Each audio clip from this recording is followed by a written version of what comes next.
Claudio Burgos dice, hola Mauricio, muy bueno tu canal, en mi caso no soy ateo, soy agnóstico. En base a eso, ¿nunca has evaluado la posibilidad de que quizás sí pudiese existir un gran arquitecto? No desde la visión fe. ¿Desde cuál visión? Si yo no tengo la capacidad de definir a Dios, una deidad. Entonces, yo lo que puedo decir es, las que me presentan, decir esta es ilógica, esta es irracional, esta es absurda, esta es idiota, esta no puede ser. Y ya. Pero cuando tú me dices que eres agnóstico, me estás diciendo que tienes una posición que a mí me parece muy razonable, la comparto.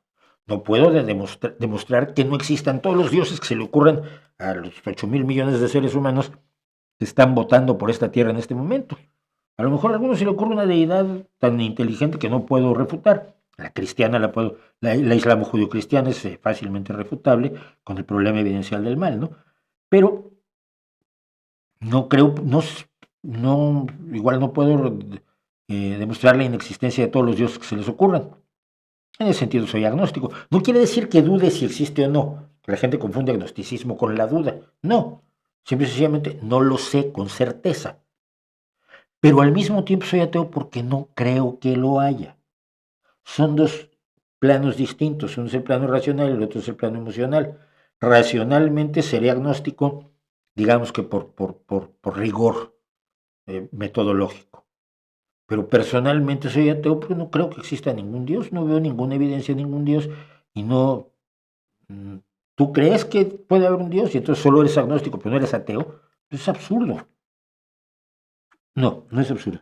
Hay gente que puede ser teísta y agnóstico. Si no puedo demostrar que existe Dios, pero lo creo firmemente, pues mira tú. Es raro, pero adelante. Pero no, nunca me lo he planteado porque los dioses que me plantean tienen problemas muy graves al confrontarlos con la realidad.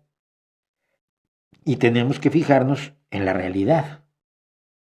Entonces, un gran arquitecto, ¿para qué? ¿Por qué lo haría?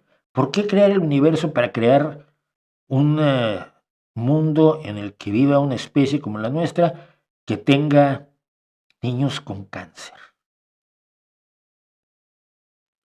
¿Cuál es la lógica? Explícamela.